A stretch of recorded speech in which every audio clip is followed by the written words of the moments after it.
রাধারানী বলছেন যে তোরা আমার বধূর সঙ্গে আমাকে তুলনা করছিস, বধূর সঙ্গে কি আমার তুলনা হয় রে? এই যে আমার সোনার অঙ্গখানা দেখছিস না, তোরা আমাকে রায় রূপসী বলিস, তাহলে এই যে আমার যে সোনার বরণ, এটাও ওই বধূর কারণে। তিনি পরশমণি, ওই পরশমণির পরশে আমার এই সোনার বরণ। যেমন লোহায় পরশ পাথর ছোঁয়ালে কি হয়, সোনায় পরিণত হয়ে যায়, তেমনি ওই বধূর চরণ পরশ পাথর পরশে আমার এই সোনার অঙ্গখানা সৃষ্টি হয়েছে, ওই চরণের পরশে। আমি আগে এমন ছিলাম না রে, আমি কি আগে এত রূপসী ছিলাম? ছিলাম না রে। আমি আমার বধূর পরশ পেয়ে সোনার বরণ হয়েছে আমার। আমি আমার বধূর পরশ পেয়ে এমন সুন্দর হয়েছি, কত না আদর করে নাগর কত ভাবে, তার মনে আমায় কত ভালোবাসে, তা কি তোরা জানিস? একথা বলা যায় না, তোরা আমার অন্তরঙ্গ প্রিয় সখী, তাই তোদের কাছে আমি আমার একথা বলছি।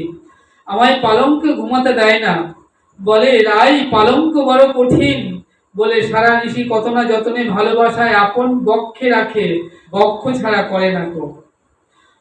শুধু কি তাই, দুই বাহু পাশরি কোলেতে আদুরি, মুখে চুম্বে বেরি বেরি আমাকে আপন পক্ষে জড়ায় ধরে আমার মুখমণ্ডলের দিকে চেয়ে থাকে, মাছ যেমন এক দৃষ্টে চেয়ে থাকে, আমার পরাণ বধূ আমার বদন পানে দৃষ্টে চেয়ে থাকে। নয়নের পলক পড়ে না। বলি তোদের কাছে আর কি বলবো আমার বধূর বিলাসের কথা, তোরা আমার অন্তরঙ্গ সই, তাই তোদের কাছে বলছি।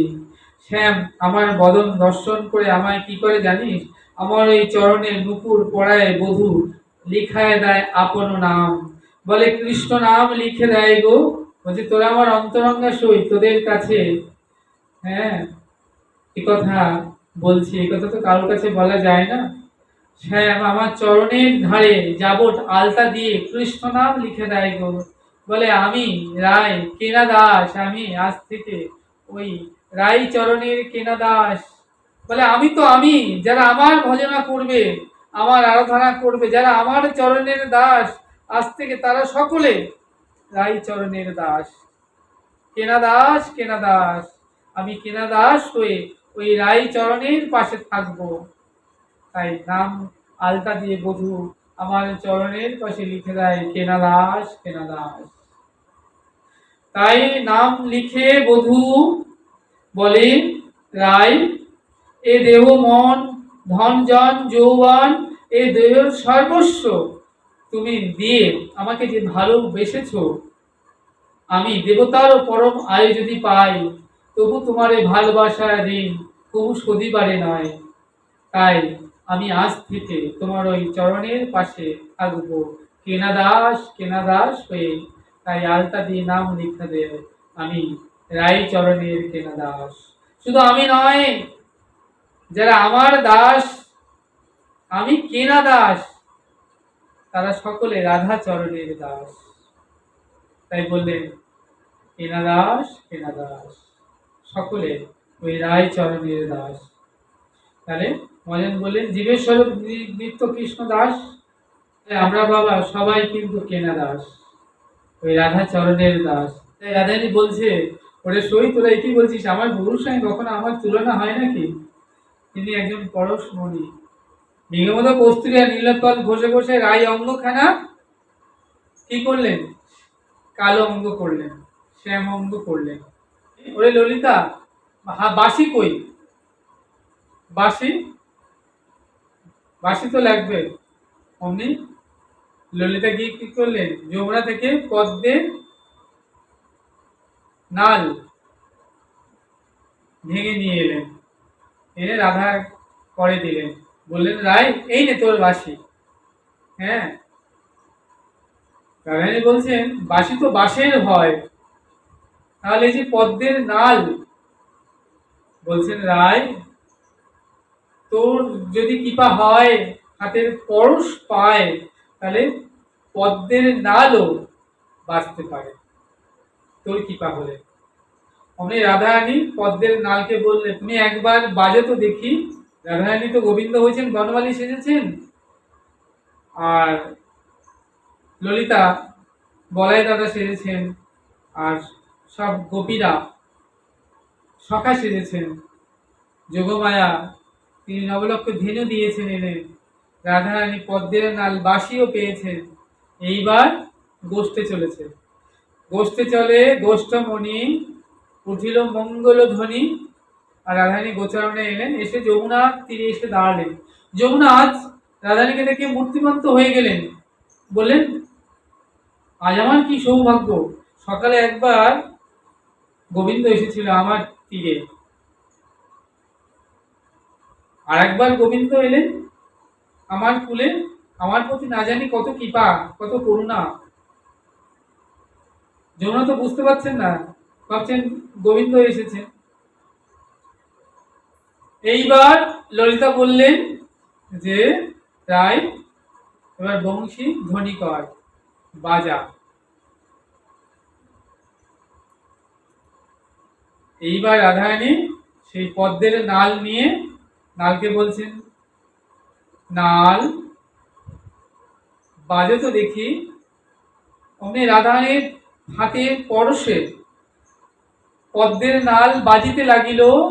মূর্তিমন্ত হয়ে নাল বলে আমি কি বলে বাজবো, আমি রাই রাই বলে বাজবো না শ্যাম শ্যাম বলে বাজবো। রাধারানী মনে মনে ভাবছেন তাই তো, আমার বধূর হাতের বাঁশি সদাই রাধে রাধে বলে বাজে। তো আজ আমি বধূকে বুঝায় দেব, সময় নেই গোমায় নেই, যখন তখন রাধে রাধে বলে বেজে ওঠে। হ্যাঁ, আজ আমি বুঝিয়ে দেব যে এই বাঁশির ধ্বনি, হ্যাঁ, যে এর কি জ্বালা। ললিতাকে বলছে ওরে ললিতা চেয়ে দেখ, আমি তো বিশ্ববানু রাজা রাজকন্যা, তাহলে আমার এখন রাজপুরীতে থাকার কথা, তাহলে আমি বনে কেন এসেছি? না ওই বাঁশি আমাকে পাগলিনী করেছে, পাগল করেছে কানাইয়ের বাঁশি। তাহলে আমার বধূর ওই বাঁশি দিন ক্ষণ কিছু জানে না, সময় গোমায় কিছু বোঝে না, যখন তখন রাধে রাধে বলে বাঁচতে থাকে, আর আমি অমনি ছুটে চলে আসি। তাহলে আমার ওই বাঁশি আমার দেহ গেহ ধন প্রাণ জন যৌবন সব নিয়েছে ওই কালার বাঁশি, সব নিয়ে আমাকে পাগলিনী করেছে। আজ আমি বধূকে বোঝায় দেব যে বাঁশির জ্বালা কেমন। তাই রাধারানী বললেন পদ্মের নাল তুমি শ্যাম শ্যাম বলে একবার বাজো তো দেখি। অমনি পদ্মের নাল যমুনা পুরিনে বাজিতে লাগিল শ্যাম শ্যাম বলে। আর শুনিয়া বংশীর ধ্বনি যমুনা উঠিল উছলিয়া। আর যমুনা ওই বংশীর ধ্বনি শুনে উছলিয়ে উঠলেন আনন্দে, মূর্তিমন্ত হয়ে। আর উছলে উঠে কি করছেন, ওই রাধারানী চরণ ঢেউয়ের উছালিয়ে ধুয়ে দিচ্ছে। রাধারানী সেদিকে নজর নেই। তাহলে বিগমত কস্তুরী আর নিয়ত ফল দিয়ে যে চরণ খানি যে কৃষ্ণের কালো বর্ণ করা হয়েছিল সর্ব অঙ্গ, আর যমুনার জল যখন নাকি উছলিয়া এসে রাধার চরণ যখন ধুয়ে দিচ্ছেন যমুনা, আর তারপরে কি হচ্ছে না ওই সর্ব অঙ্গ কালো, চরণ দুখানি কি হচ্ছে গোড়া। রাধারানী সেদিকে দৃষ্টি নেই তো, যে যমুনা উছলিয়ে চরণ ধুয়ে দিচ্ছে। রাধারানীর সর্বাঙ্গ কালো, শ্যাম বর্ণ কৃষ্ণ বর্ণ, আর চরণ দুখানি যমুনার ঢেউয়ের জলে ধুয়ে দিয়েছে তো গোড়া হয়ে গিয়েছে। হ্যাঁ, আর বংশীর ধ্বনি যেই শুনতে পেলেন আমার গোবিন্দ, ওই বংশীর ধ্বনি শোনা মাত্রই শ্যাম সুবলকে ডেকে বলে ওরে ভাই সুবল রে, এই গহন বনে শ্যাম শ্যাম নাম ধরে বাঁশি কে বাজায়? সুবল বলে কানাই রে, বাঁশি শোনা ভালো নয়, বাঁশি শোনা ভালো নয়, তুই যাস নে গহন বনে যাস নে। কালার বাঁশি শুনে রাধার সব গিয়েছে, তার হয়েছে জ্বালা। হ্যাঁ, তুই যাস নে, বাঁশি শোনা ভালো নয়, তুই গহন বনে যাস নে। কিন্তু নাম তো নামীকে আকর্ষণ করবেই। শ্যাম শ্যাম নাম, নামের কাজ কি? নাম কিন্তু দেখে না তুমি চোর না ডাকাত, তুমি সাধু না পণ্ডিত, হ্যাঁ, কিছু দেখে না। নাম নামীকে আকর্ষণ করে নিয়ে আসে। তুমি কৃষ্ণ নাম করলেই নামীকে আকর্ষণ করে এনে দেয়। তাই যখন রাধার বাঁশিতে শ্যাম শ্যাম বাজছে, গোবিন্দ কি থাকতে পারে? ওই বাঁশি শুনে গোবিন্দ ছুটে এলেন যমুনার তীরে। এসে দেখছেন দিগন্ত মুরারি হয়ে সামনে আরেক শ্যাম দাঁড়িয়ে আছে। অমনি ডেকে বলে, ওরে সুবল রে, সামনে চেয়ে দেখ, এই যে আরেক শ্যাম, তুই আমাকে চিনে রাখ ভাই, ধরে রাখ, আমি হারাই যেতে পারি। হ্যাঁ, কে আসল, আমি আসল না ওই আসল? হ্যাঁ, ওরে ভাই সুবল, তুইও আছিস পাশে, সে দেখ, শুধু আমি একা নই, তুইও আছিস, তুই দেখ। হ্যাঁ, সুবল দেখছে যে সেও আছে। অমনি সুবল বলছে, কানাই রে, তোকে বলেছিলাম এই বাঁশি শুনিস না, শুনিস না, বাঁশি শুনে গহন মানে যাস না, যাস না। অমনি রাধারানী বললেন, তুমি নকল শ্যাম, তোমার বিচার হবে কংসরাজের কাছে, তুমি আমার রূপ ধরে রয়েছো।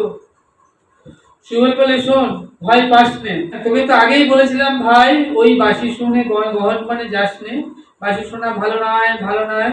তাই এক কাজ কর, ওই রাঙা চরণ দুটো জড়িয়ে ধর, চরণ ধরলেই সব মাপ। অমনি গোবিন্দ কি করলেন, ছুটে গিয়ে ওই রাঙা চরণ জড়িয়ে ধরলেন। আর যে চরণ ধরলেন, অমনি দেখলেন যমুনার জলে চরণ ধুয়ে গেছে। লেখা আছে চরণের পাশে, শুধু আমি নয়, আমি ওই রাধা চরণের কেনা দাস, কেনা দাস, কেনা দাস। অমনি গোবিন্দ অমনি বললেন, ও বধূ, তুমি হলে বৃন্দাবনেশ্বরী। হ্যাঁ, তাই গোবিন্দ কি করলেন, রাধারানীকে ওই সিংহাসনে বসালেন, রাজ সিংহাসনে।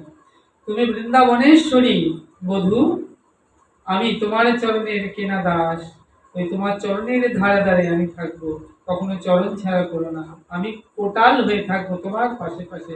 তাই রাধারানী সিংহাসনে বসলেন, আর গোবিন্দ রাধারানীর চরণ তলে বসলেন কোটাল হয়ে। ওই রাধে, বৃন্দাবনের রাজা তুমি, আমি কোটাল হয়ে তোমার চরণের ধারে ধারে থাকবো, আজ থেকে তোমার চরণের পাশে পাশে থাকলাম। এত বলে রাধা বৃন্দাবনেশ্বরী হলেন, আর ওই রত্ন সিংহাসনের উপর গিয়ে বসলেন, আর গোবিন্দ কোটাল হয়ে ওই রাধারানীর চরণের ধারে বসলেন। এই রাই শ্যামের মিলন হলো। প্রেমানন্দে বদন করে হরি হরি বলো, নিতাই গৌর সুন্দর প্রেমানন্দে বদন করে হরি হরি বলো, নিতাই গৌর সুন্দর প্রেমানন্দে বদন করে হরি হরি বলো, নিতাই গৌর সুন্দর প্রেমানন্দে বদন করে হরি হরি বলো। সময় হয়ে গিয়েছে মা, আজ এখানে আমরা ভাগবত কথার বিশ্রাম রাখছি।